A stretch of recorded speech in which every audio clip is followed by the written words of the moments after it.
ಇನ್ನು ಕಾಶ್ಮೀರದಿಂದ ಸೇಫ್ ಆಗಿ ವಾಪಸ್ಸಾದಂತಹ ಕನ್ನಡಿಗರು ತಮ್ಮ ಅನುಭವವನ್ನ ಹಂಚಿಕೊಂಡಿದ್ದಾರೆ. ಪಹಲ್ಗಾಮ್ನ ಜನ ಒಳ್ಳೆಯವರು, ನಮ್ಮನ್ನ ನೋಡ್ಕೊಂಡಿದ್ದು ಚಾಲಕ ಮುದಾಸಿರ್ ಅಂತ, ನಿಮ್ಗೇನಾಗಲ್ಲ ಅಂತ ಗ್ಯಾರಂಟಿ ಕೊಡ್ತೀನಿ ಅಂದ್ರು.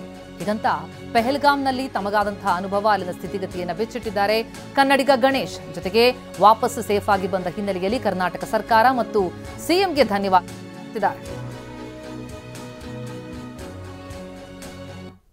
ತುಂಬ ಕಷ್ಟ ಸರ್. ಅಲ್ಲಿ ಅವ್ರ ಜನ ಅಂದರೆ ಏನು ನಡೆಯುತ್ತೆ ಏನಾಗುತ್ತೆ ಅಂತ ಅವ್ರಿಗೆ ಐಡಿಯಾನೇ ಇಲ್ಲ. ಆ ಥರ ಒಂದು ಸಿಚುವೇಶನ್ ಅವ್ರದ್ದು.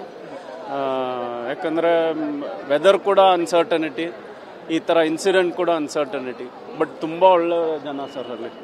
ನಮ್ಮನ್ನ ನೋಡ್ಕೊಂಡಿದ್ದು ಮುದಾಸಿರ್ ಅಂತ ಒಬ್ಬರು ಡ್ರೈವರ್. ಬಟ್ ಅವ್ರು ಅಂದಿದ್ದು ನಿಮ್ಗೇನಾಗಲ್ಲ, ನಾನು ಸೇಫ್ಟಿ ಗ್ಯಾರಂಟಿ ಕೊಡ್ತೀನಿ ಅಂತ. ಅಷ್ಟು ಚೆನ್ನಾಗಿ ನೋಡ್ಕೊಂಡ್ರು ನಮ್ಮನ್ನು. ಆ್ಯಂಡ್ ನಮ್ಮ ಟ್ರಾವೆಲ್ ಏಜೆಂಟ್ ಕೂಡ ಕಿಫಾಯತ್, ವೆರಿ ಹೆಲ್ಪ್ಫುಲ್. ಕಂಗ್ರ್ಯಾಚುಲೇಷನ್ಸ್. ಯಾರು ಹುಡುಗ? ಮದುವೆ ಅಲ್ಲ, ಬಿಸ್ನೆಸ್ ಸ್ಟಾರ್ಟ್ ಮಾಡ್ತಾ ಇದ್ದೀನಿ. ಹೌದಾ? ಹೇಗೆ? Boss Vala B the boss. ನೀವು ಟ್ರಿಪ್ ಬಗ್ಗೆ, ಖರ್ಚು ಬಗ್ಗೆ ಏನು ಟೆನ್ಷನ್ ಮಾಡ್ಕೋಬೇಡಿ. ಅವ್ರು ಊಟ ಅರೇಂಜ್ ಮಾಡಿ, ನಾವು ಹೋಟೆಲಲ್ಲೇ ಇದ್ವಿ, ಆಚೆ ಎಲ್ಲೂ ಹೋಗಿಲ್ಲ. ಸೊ ಪರ್ಸ್ನಲ್ ಆಗಿ ನೋಡ್ಕೊಂಡ್ರು ಅವರು. Thank you to the government of Karnataka, our C M sir. ನಾವು ದೂದ್ಪತ್ರಿಯಲ್ಲಿದ್ವಿ. ದೂದ್ಪತ್ರಿಯಿಂದ ಅಲ್ಲಿ ರೇಂಜ್ ಏನಿಲ್ಲ, ನೆಟ್ವರ್ಕೇ ಇಲ್ಲ. ಸೊ ಅಲ್ಲಿಂದ ವಾಪಸ್ ಬಂದಾದ್ಮೇಲೆ ನನಗೆ ಬ್ಯಾಂಗ್ಳೂರಿಂದ ಕಾಲ್ ಬರ್ತಾ ಇದೆ, ಈ ಥರ ನಡೆದಿದೆ, ಏನಾಗ್ದಿತ್ತು, ನೀವೆಲ್ಲಿದ್ದೀರಾ ಅಂತ. So it was a shocker.